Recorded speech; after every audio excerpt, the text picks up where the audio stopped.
हमारे साथ मौजूद हैं भारतीय सुभाष सेना के राष्ट्रीय महासचिव महेंद्र आर्य जी।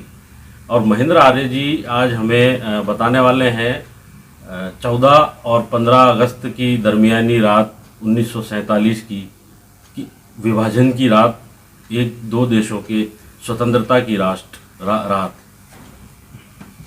तो हम आज सुभाष सेना के राष्ट्रीय महासचिव महेंद्र आर्य जी से जानना चाहेंगे, इनका कुछ अलग कंसेप्ट है।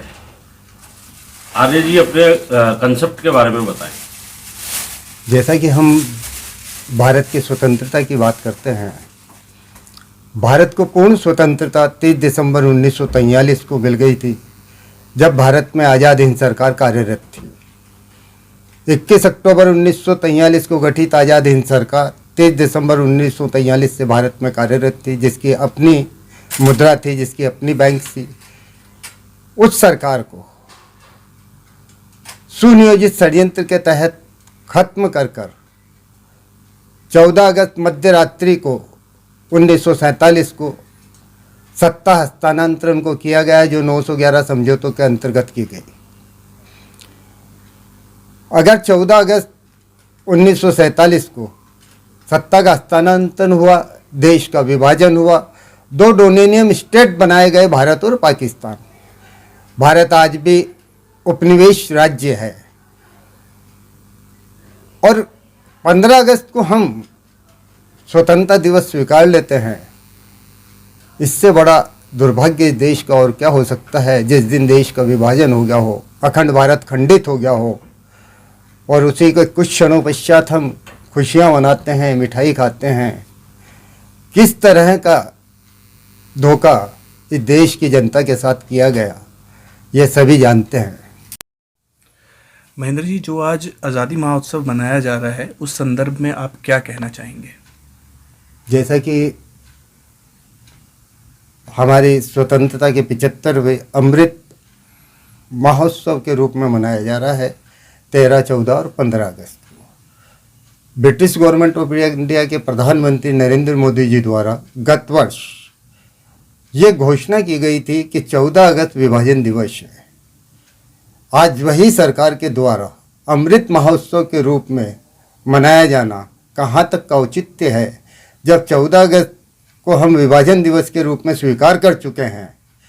तो क्या हम 15 अगस्त को स्वतंत्रता के रूप में स्वीकार कर पाएंगे, जिस दिन अखंड भारत खंडित हुआ हो, जिस दिन का परिणाम हमने लाखों लोगों की लाशों के ढेरों पे देखा हो, लाखों माताओं को अपने पुत्रों से विहीन होते हुए देखा हो। ऐसे दृश्य जो देखे गए, ऐसी घटनाएं जो घटित हुई, इतना बहुत कुछ जो देश ने खो दिया, और इस पे सिर्फ एक राजनीति कर ली गई। धर्म के आधार पे दो देशों को बांट दिया गया और आज भी उसी के आधार पे राजनीति की जा रही है। क्या ये देश को गुमराह नहीं किया जा रहा है कि हम भ्रमित हो जाएंगे कि एक क्षण पहले हम विभाजित हो जाते हैं, दूसरे क्षण हम खुशियां मना लेंगे। कैसे होंगे वो लोग जो मिठाइयाँ खा रहे होंगे?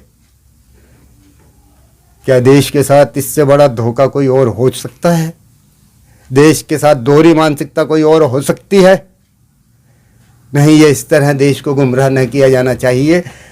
जबकि हमें 14 अगस्त को संकल्पित दिवस के रूप में मनाना चाहिए। प्रत्येक भारतीय का नैतिक कर्तव्य होना चाहिए कि वो इस दिन संकल्प ले और इस संकल्प के साथ में अपने जीवन को आरंभ करे कि हम पुनः इस देश को अखंड भारत बनाएंगे, हम देश को पुनः पूर्ण स्वतंत्र बनाएंगे।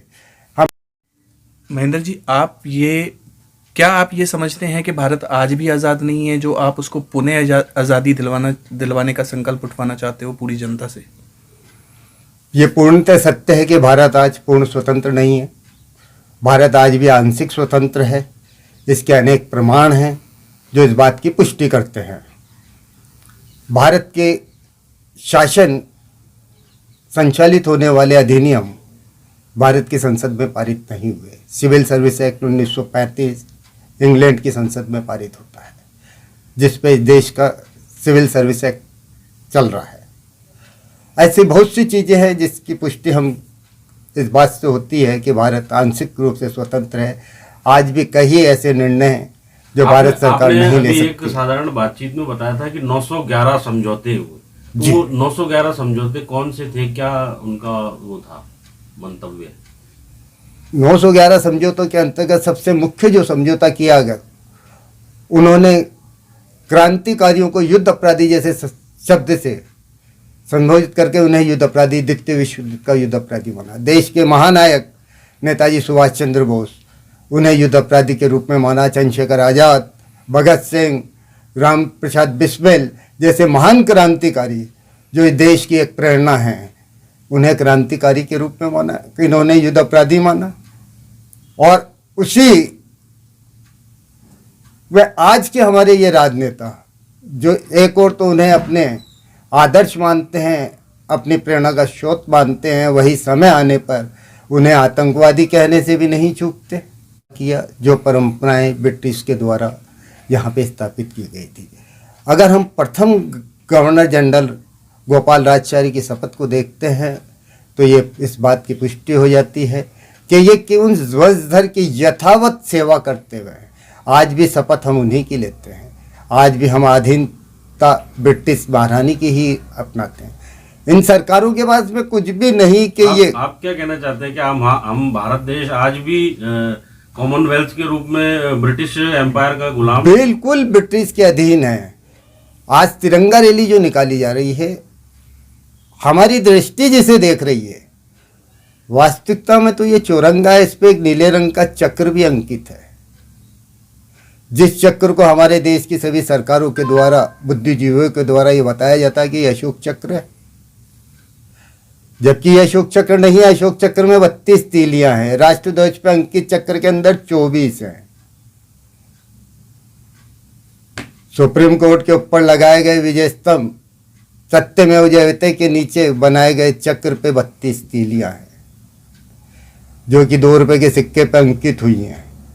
तो ये ऐसे अनेक प्रमाण है जो इस बात को कि हमें सिर्फ हमारा सवाल ये था कि क्या वर्तमान में जो जोश और जुनून के साथ तिरंगा यात्राएं और रैलियां की जा रही है, क्या वो उचित है?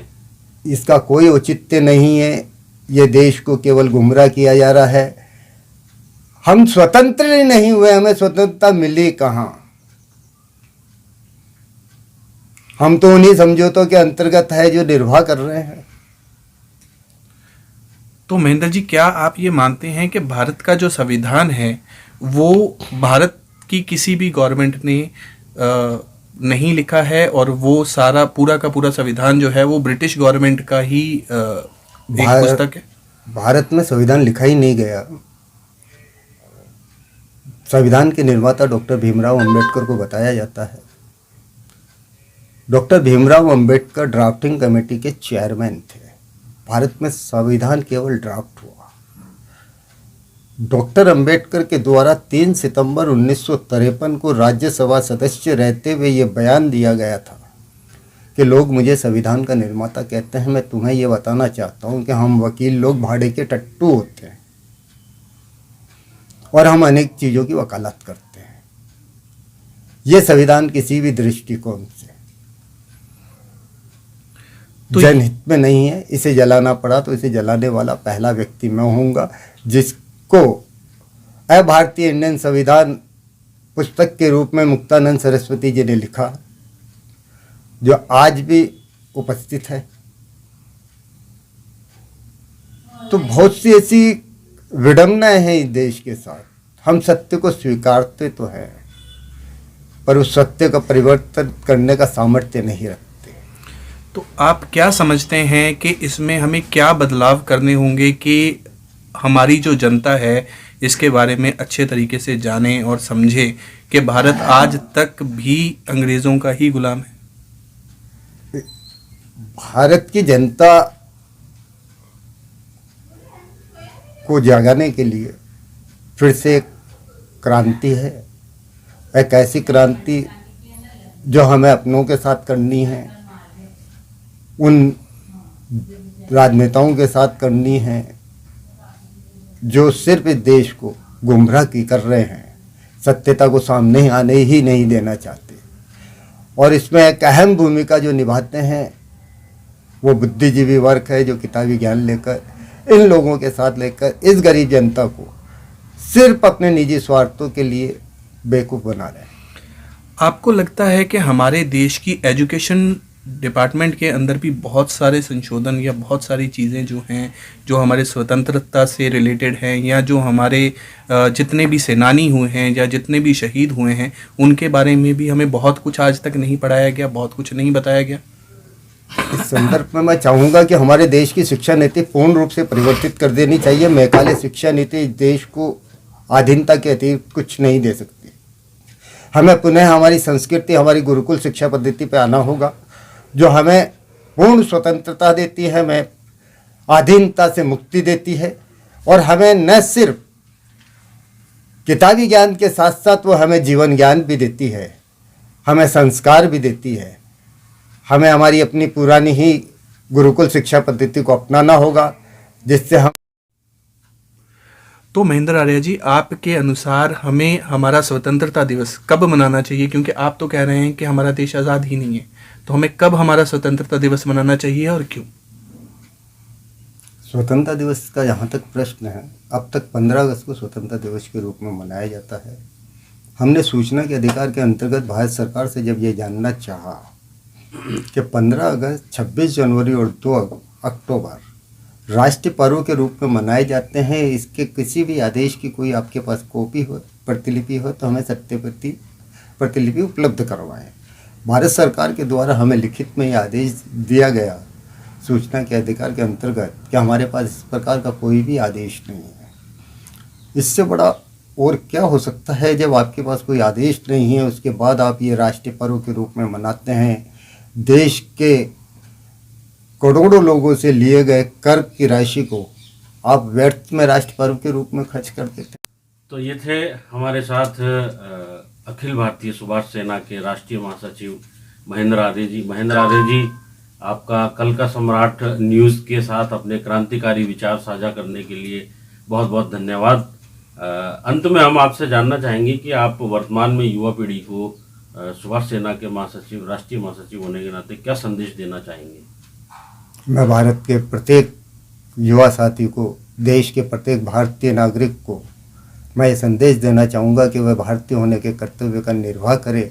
इस देश को उपनिवेश राज्य से मुक्त कराने के हेतु अपना अधिकार का उपयोग तब करे जब कोई आपको लिखित रूप से ये दे कि हम अगर सरकार बनाते हैं तो उपनिवेश राज्य की सदस्यता से त्यागपत्र देकर ही शपथ लेंगे। इस सोच के साथ हम आगे आने वाले भविष्य में भारत की एक दिशा को बदल सकते हैं और भारत की दशा को परिवर्तित कर सकते हैं, अगर हम संकल्पित हो जाते हैं तो। यही मेरा प्रत्येक भारतीय के साथ को ये संदेश है कि अपने भारतीय होने के कर्तव्य का निर्वाह करें और राष्ट्र को पूर्ण स्वतंत्रता के लिए भारत को उपनिवेश राज्य की सदस्यता से मुक्त करें। जय हिंद, जय भारत, जय सुभाष।